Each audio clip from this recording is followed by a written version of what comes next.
Welcome back to the Speaking and Communicating podcast. I am your host, Roberta Ndlela. If you are looking to improve your communication skills, both professionally and personally, this is the podcast you should be tuning into. Communication and soft skills are crucial for your career growth and leadership development. And by the end of this episode, please log on to Apple and Spotify and leave us a rating and a review. Now let's get communicating with Nathaniel A. Turner, who is a humanity propulsion engineer. We're going to learn more about that. He's a Renaissance man, an author, lawyer, and accountant. Wow, you went through so much college, I must say. Who is also a TEDx speaker. There's so much that Nathaniel is an expert on, but today we want to know how he can help us with his mission to help individuals and organizations live life to the fullest and to our fullest potential. And before I go any further, please help me welcome him to the show. Hey, Nathaniel. Hey, how are you? And you can call me Nate because if you call me Nathaniel, I'm gonna think I'm in trouble. That's Nathaniel's just my full government name. Only time people call me Nathaniel is when I'm in trouble. So, Oh so my. I I'm gonna be remind you of just your Nate. parents, you right? That's right. No trouble today. No Just Nate. trouble whatsoever. Nice to meet you, Nate. Welcome. My pleasure. Thanks for having me. My pleasure indeed. You remind me, my late dad, I have a nickname back home in South Africa. Even when he's angry, in his anger voice, when I'm in trouble, he'll still call me by my nickname. It was the craziest thing. Mm. Because my mom would turn into my government name, like I said. She'll Ah, call me all the terms of endearment when things are good. When I'm in trouble, if it's my government name, oh yeah, she's not happy right now with me. exactly. So you know what I'm saying. Exactly. Thanks, Nate. So please introduce yourself to our listeners. Well, I mean, you did an adequate job of it. I typically tell people that I'm just a guy. So oftentimes I show up in events when a lot of people are walking around with all of their letters behind their name and doctor in front of their name. And I usually put JAG, which is just a guy. I'm just a guy trying to figure it out like most people and who actually wants to lead a planet better than it was when I arrived. That's really the essence of how I approach life each day. That's interesting. You say that, especially in these networking events and gala dinners. When you say you're just a guy, would then people be curious more about you, or would they think, I don't think he's got anything else to offer? Let me move on to the guy with the business card. Yeah, usually people do stop to ask because it's such a great departure. So if you're in an event and people are, how do I best say this? People like to stand on what they've done, and for me, education is past tense. So you're right. I have a law degree and I earned a degree in accounting and I have a master's in history and theology and all that stuff. But all those things are past tense. Those are things I did previously. It has nothing to do with what I'm doing currently. And usually when we walk in a room, we walk in a room with a lot of people who've done something, but they're not necessarily doing anything. So I just want to say to all the people that we're all just people. I don't care what you did yesterday. What matters is what you're doing right now and what plans you have for helping people moving forward in the future. So when I walk in the room, that's what I want. I would like for all of us to understand that we're all just people trying to figure it out. As they say, we are human beings, not human do's or doers. That's right. Spiritual beings, I've heard having a human experience. Right. So when you talk about all the things we've done, and that's what we tend to focus on typically, then how do we transition to this idea of what am I doing right now? Because the things we've done is what some of us even embrace as our very identity. I'm an accountant, like Right. graduating with an accounting degree. All I am is an accountant. I'm going to help you with your books and your taxes. And Right. so what is what is it? How do you make that transition then to say, now here's the next step? So I've lived by this ideal called the who mindset, which is, and there's two parts of it. So if I can, I'll explain them. The first part is this: most people don't understand who they are, and I say that the way I understand who I am is to use this three-part question. One, you might say, "Hey Nate, your father. A lot of people know you as a dad. What kind of father are you? I'd say, I'm the greatest father in the whole world. And then you might say, well, who does your son think you are? And I'd say, my son, of course, he thinks I'm the greatest father in the whole wide world. And then you might say, can I speak to your son? And then you might ask my son, who is your dad? And he said, he's a jerk. Then who am I? I am who my son says I am because I've defined myself as his father. And so, from my lens, what I have to do in this who mindset is to recognize that I am not who I believe I am. I'm not who I believe others think I am. I am only who those I'm in relationship with know me as being. And at the end of my life, those people are probably going to be the people who write my obituary, who tell my story. And then if I'm not who I hope to be with them now, then I'm not going to be that way when my life comes to an end. And so I focus on that. I focus on who I want to be when my time is up, when my obituary is written, when my eulogy is spoken, when the last words are scribed on my tombstone, on my urn. They're not going to write here lives an accountant, here lives an attorney, A right? lawyer. I've never seen a tombstone like that. I've never seen an obituary written like that. I've never heard people come to a eulogy and eulogize someone as an accountant, as a lawyer. But what we do is we talk about the character of a human being. And so I want to focus on that now so that I can be that when I'm no more.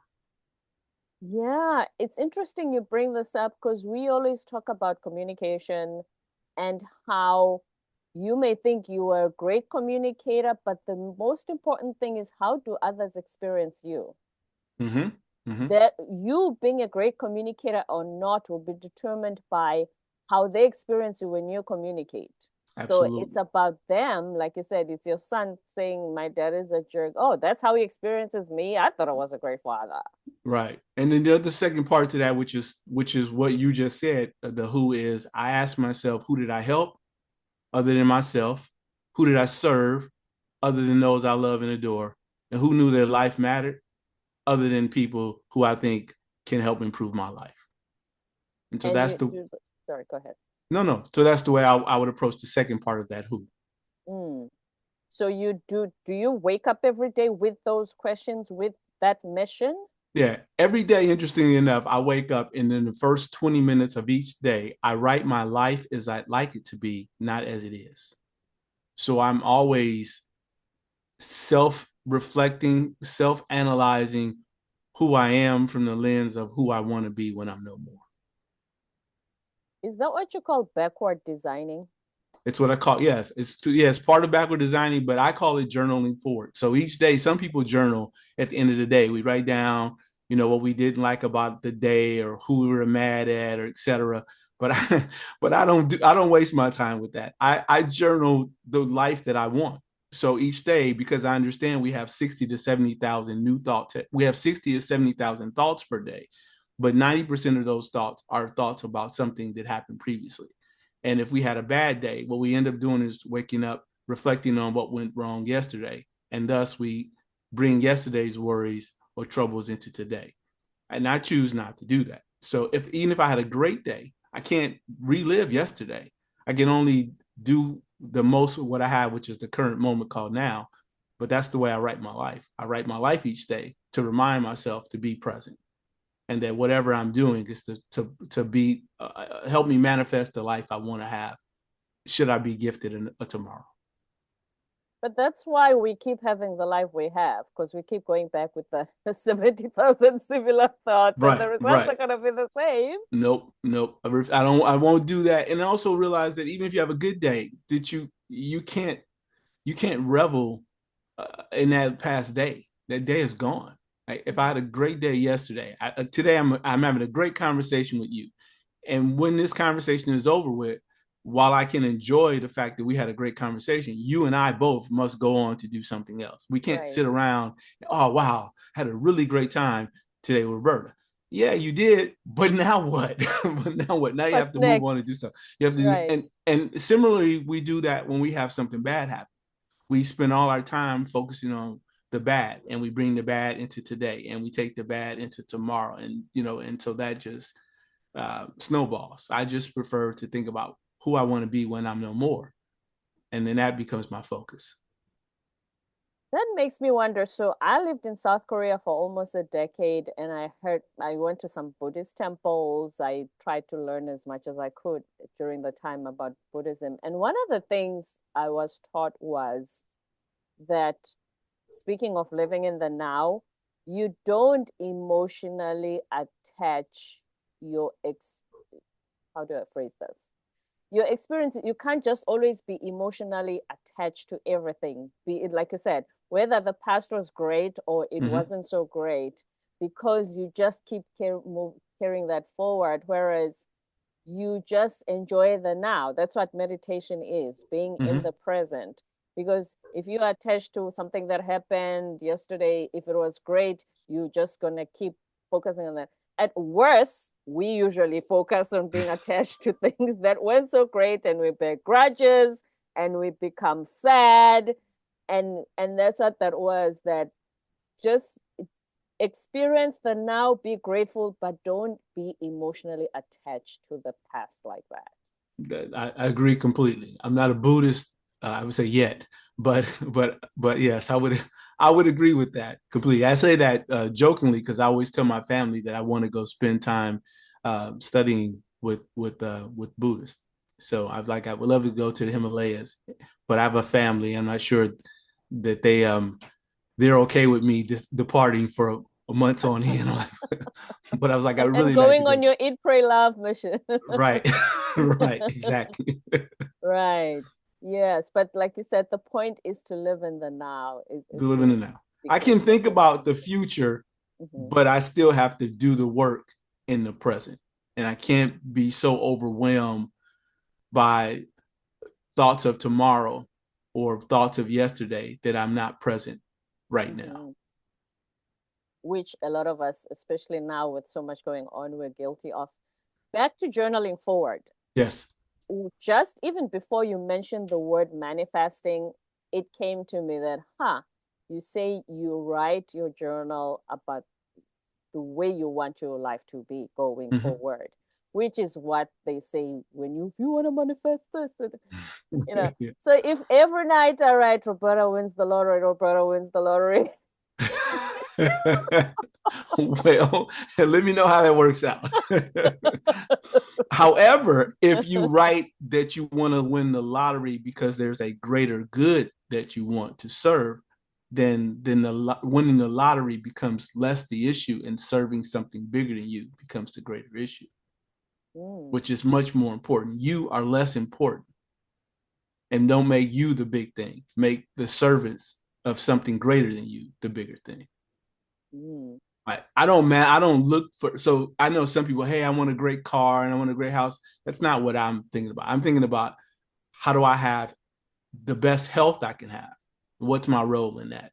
I'm thinking about, if I have wealth, and I call abundant wealth, it just simply means for me not owning anybody and not owning anyone. I understand the connection between my freedom and the freedom of others. So often when we want to be free financially, we are actually incarcerating people, proverbially, in our freedom. They're not free. So the things we do, like with electronics, as an example, if you're I use AI, you might use AI, but we don't think about the cost of AI. We don't think about all the energy that's being used. We don't think about all the pollution that's being created by the energy that's being used because we're doing something, or we're ordering something from Amazon. We're not thinking about the trees that are being killed in Amazon for boxes, and like the transportation and our addition to climate change. So that's what I'm saying. I think about that, and then the last part I ask is for timeless wisdom. But that's all I'm seeking to manifest each day. I'm not thinking about material items, or as my grandmother would say, things that rust and that moths do destroy. Things that rust, for sure. And then, so when you said you're a dad, when it comes to parenting, do you teach your children these principles? When do you start, or when do you feel that, wait a minute, they're too young? Let's just talk about Disney, Sure, sure. Mickey Mouse. So I first taught my son to visualize at, I think, age 4. So the story is, we enrolled him in soccer or football, depending on where you are in the world. Football in my country, yeah. Where's your country? I'm South African. I'm in Chicago. Ah, okay, all right. So we put him in football, and he did not want to play at first. And then about week 6, we could start. It was 8 weeks, the first season. About week 6, we could tell he was starting to enjoy himself. And so week 7, we were driving to the game, and I said to him, "Hey, why don't you try to visualize what you want to happen?" And he says, like any child, "What is visualizing that?" And I said, "Well, just close your eyes for a moment and just think about how you want the game to go. And then just tell me what it is that you see."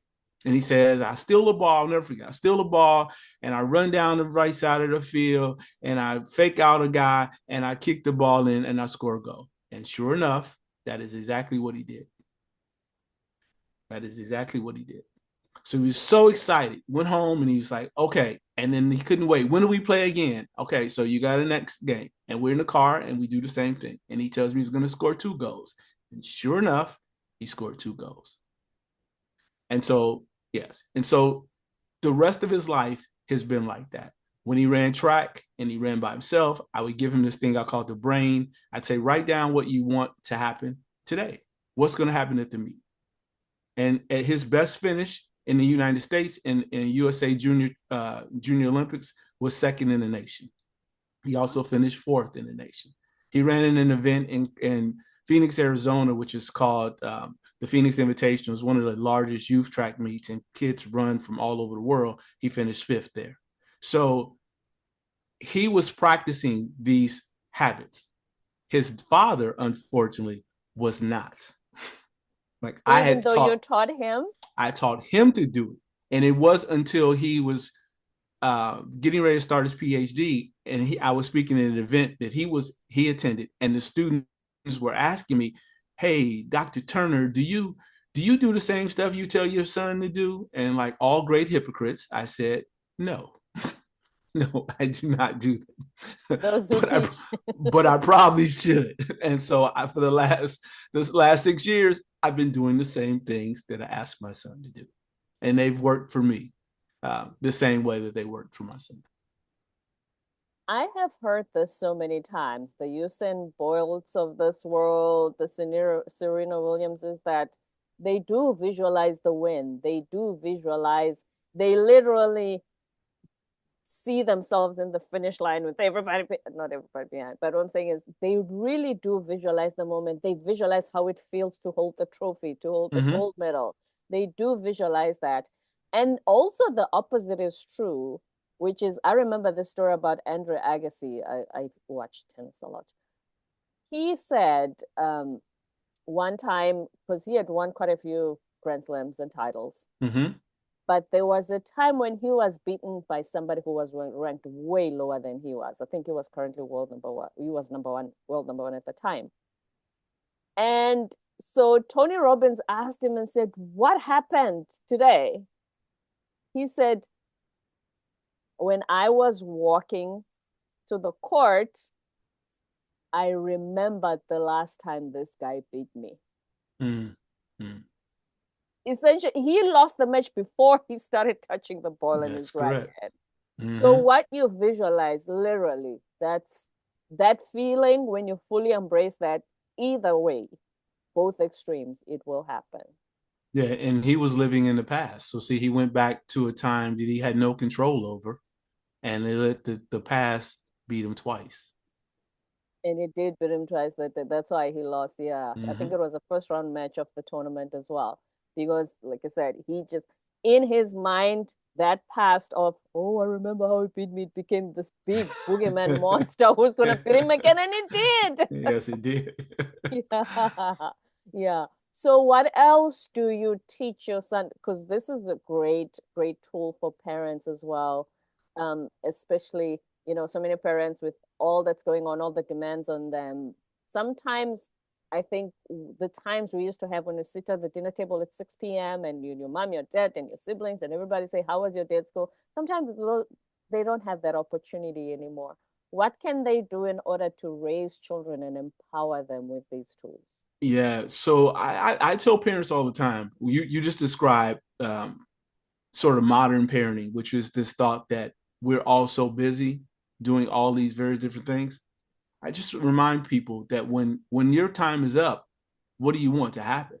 So because we make time for whatever's important. It's interesting to me when folks say I don't have time. They're like, well, any president of any country has 24 hours. They get the same amount of time as you. And somehow they manage to do a whole lot more stuff than any of us could ever imagine, and more stuff than they could have imagined doing before they took that office, which means that we have all the time that we need because we have all the time that we're going to get.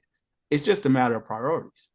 I choose when my son was small that he was my priority. It didn't like work mattered because I knew I had to make a living, absolutely. But there were opportunities that came to me that I could have taken and made lots more money. But making lots more money wasn't nearly as important as doing the things you just described, sitting down and having dinner with my son each night or being present in his life. So some of this is a matter of priority. And he is the most important priority for me. I feel like this. He's the guest that I invited to my home. And you don't invite guests to your home to then tell your guests, I'm too busy to have dinner with you. Oh my. Wow. But Nathaniel, is that, I hear you and I agree, but is that realistic for like some parents? It's not just that there's an opportunity with more money, it's just basic survival. You know how the capitalism machine No, works.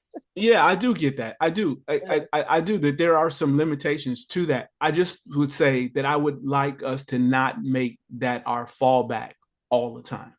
It's not the case for everyone.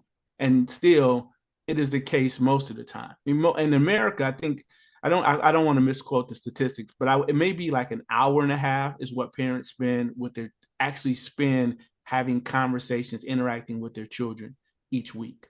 That's Each that's week or not a each day? no, each week.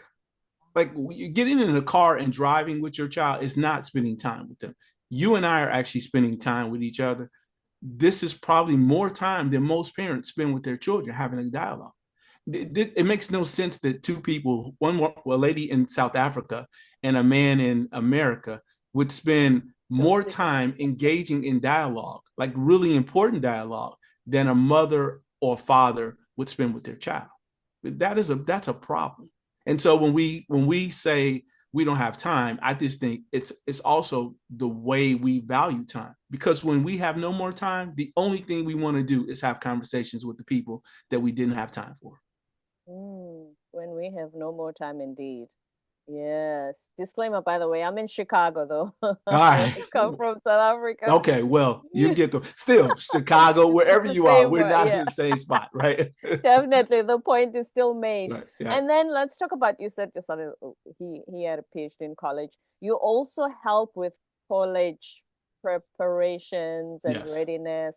And I know in America, the system is designed such that there's just so much of essay writing and you must say I volunteered for this and I did this and all this. You must be the whole package to be Right. admitted at least to a good school. So Correct. how do you help the young generation with that?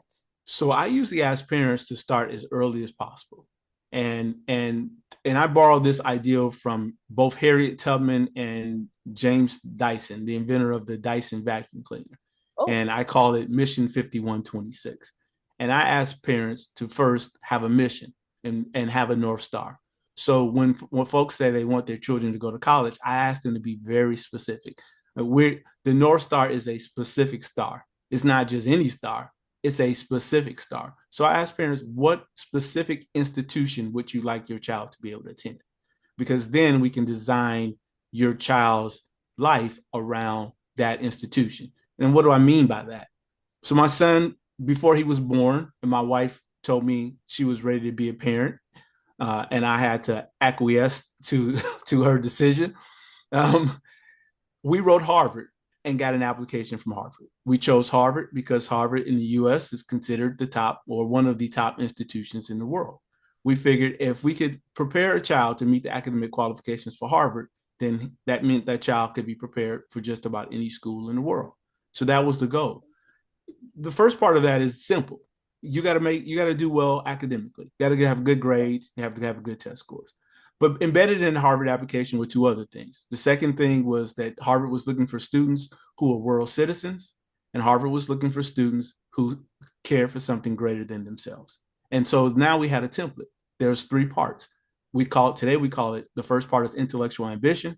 So I'd ask parents, raise children who are intellectually ambitious, not just children who care about grades and test scores. I want to know if your children know how to think critically, if they're thinking about any broad, Yes. large issues. Are they thinking about ways to make the planet better? Or are they just thinking about how the planet can help make their life better? Secondly, I want you to raise children who are globally and culturally competent. It's not enough to speak one language. I'd like for you to be able to speak a few languages.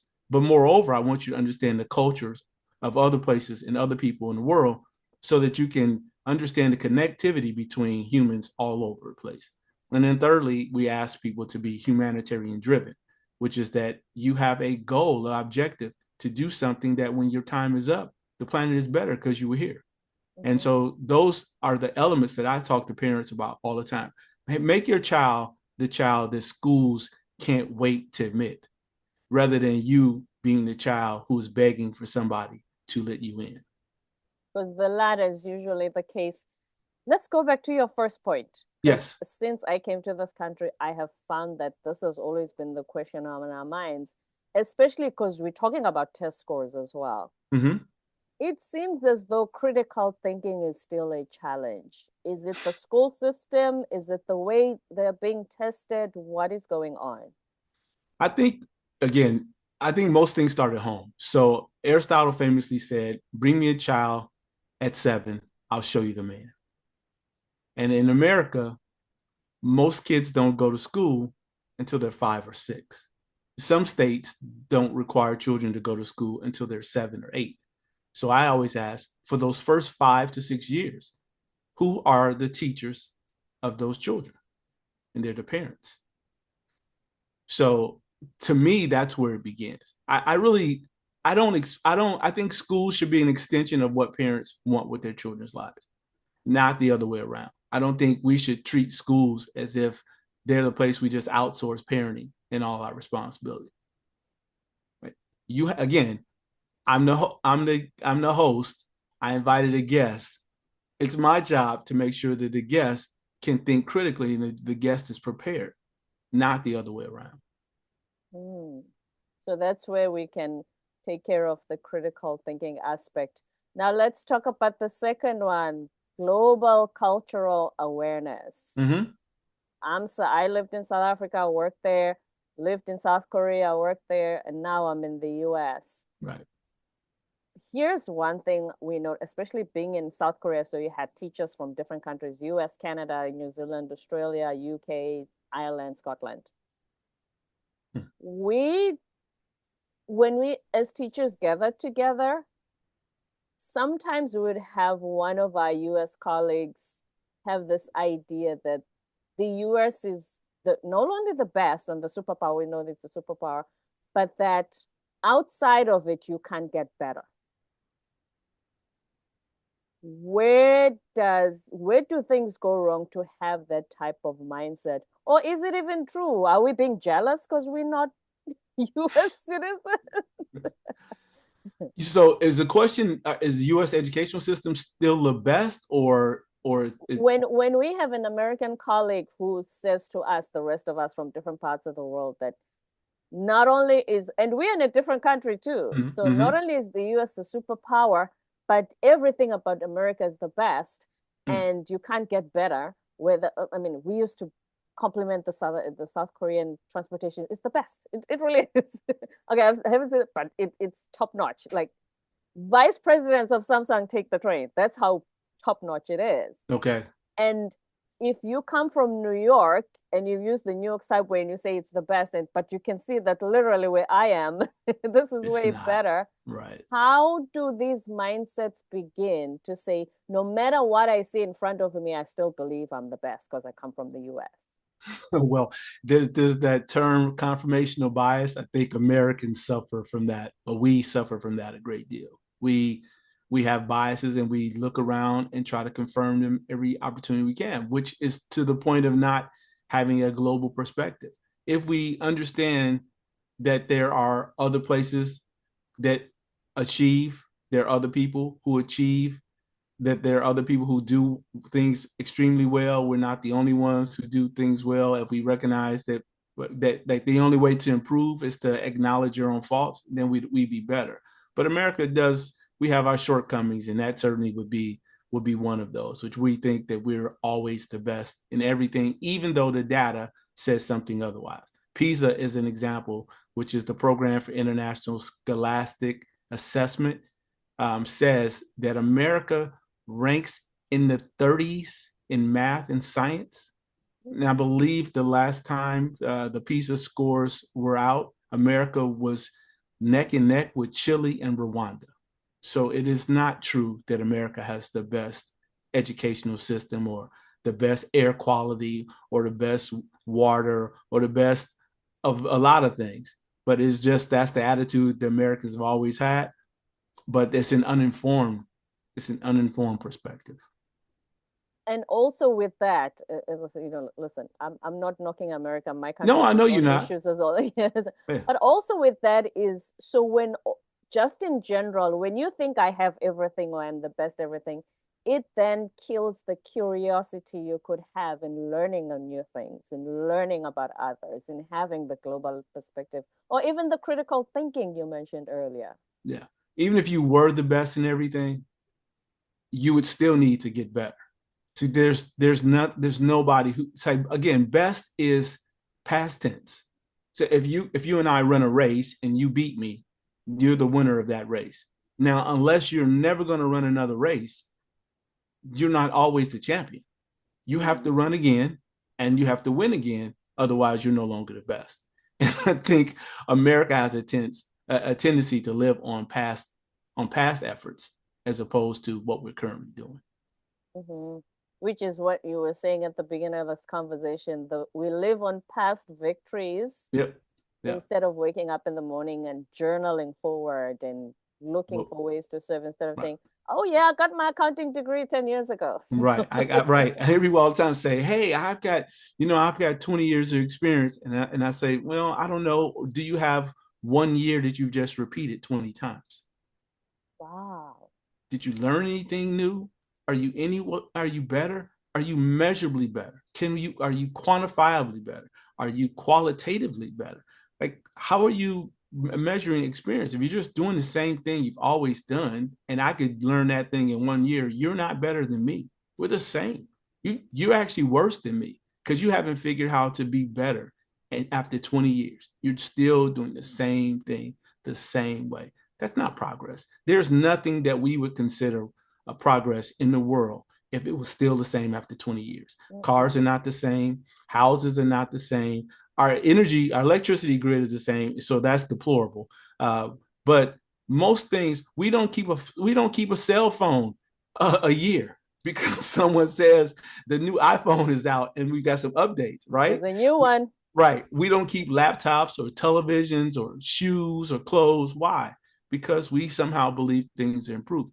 And yet human beings could do something once and tell you they've done it for 30 or 40 years and never improve. And we think that's okay. So Nate, please give us 3 things that we can do, hopefully on a daily basis, on how to then shift this entire paradigm and look to serve, look to improve daily, and more than anything, not live on past victories or triumphs. Okay. First thing is to figure out who you want to be when you're no more. And so it's a challenge, I would say. Maybe appear a little bit more, but write your obituary and or write your Wikipedia page as just you're writing your last entry. So if you had to write your life in your Wikipedia page and you imagine how you want your life to read, write that now. That would be the first thing. The second thing I would say is to take what it is that you put in that Wikipedia page that you want to happen in your life and create a vision board and place that vision board everywhere you possibly can so that you remind yourself of what your vision is for your life. Because too often we create things that we never look at again. But like that North Star, it's unavoidable. Every night that North Star is going to appear. You need only look up in the sky and you'll see the star. Your vision boards have to be that way too. That's be on your phone, on your laptop, on your walls in your home, wherever, on your refrigerator, wherever it is, you need to remind yourself of that. And then the third thing I would say is to check who it is you spend your time with. Birds of a feather do flock together.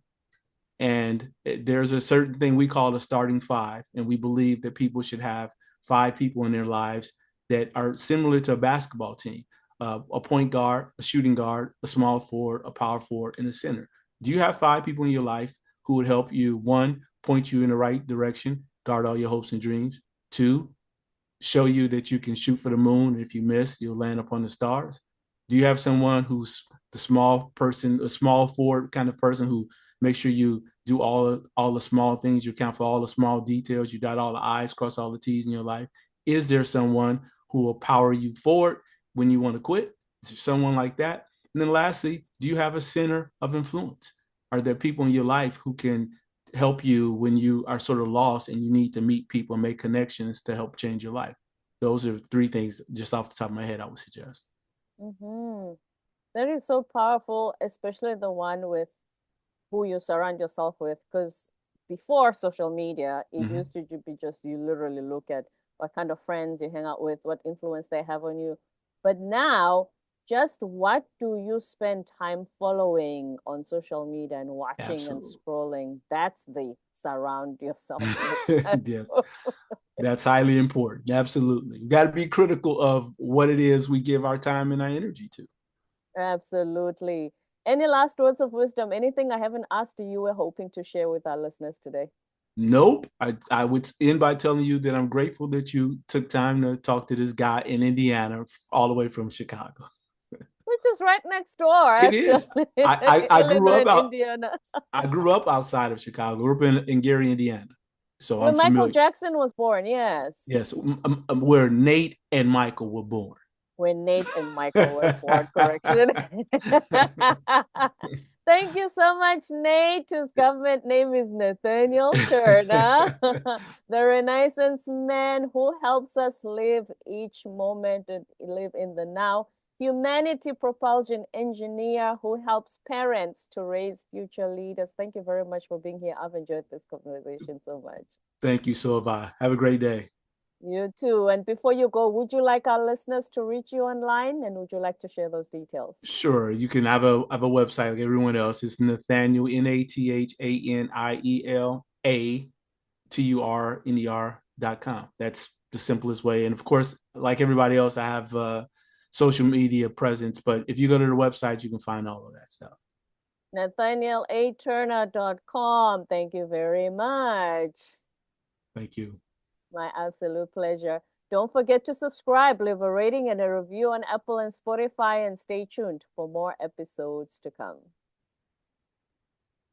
So, Nate, the work that you do you feel that it has had a tremendous impact on your son?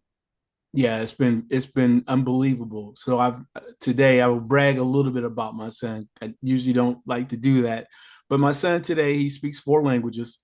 He's fluent in Spanish, Portuguese, Catalan, English. He's gonna be mad at me because I said Catalan, but he did learn to speak that version of Spanish. He did pick up some French and some German. He was accepted by 27 of America's best universities. He received probably more than $5 million or more in financial aid for his undergrad experience. He attended a school in California called Santa Clara University. It's the top 50 school. He received his bachelor's degree in electrical engineering with a minor, I believe, in computer science and computer engineering. He won that university's humanitarian award at the end of his time there. He had 7 PhD fellowship offers right after undergrad. Schools like Georgia Tech, Carnegie Mellon. He attended Carnegie Mellon, where he received his PhD in electrical and computer engineering with a focus on renewable energy, sustainable energy, wind, solar, etc. Mostly a lot of work around how to improve the grid, maybe how to create different grids. He then decided that he was going to start his own corporation. I should say he decided that while he was a 16-year-old in Brazil playing soccer, as he left America at the end of his junior year of high school, because he said he wanted to chase his dream of playing professional soccer. And he had done everything his parents had asked him to do. He had already earned 33 college credits by the end of his junior year. He had already tested in the top 1%. He started high school as a seventh grader, so he was more than ready academically to go. So he left the country. But while he was in Brazil, before he got his concussion, he said he realized what he wanted to do with his life when his playing career was over. He was going to go to school and find a way to use technology to enhance the lives of people who have been historically and geographically underserved and underrepresented. Because when he was in Brazil, the electric grid was terrible and they had problems with internet. And he didn't think that it was fair. This is a voice of a 16, 17-year-old. It wasn't fair that people in various parts of the world didn't have access to the same things people in America took for granted. So he wanted to fix that and also make it so that people in America who didn't have those utilities had access to those as well.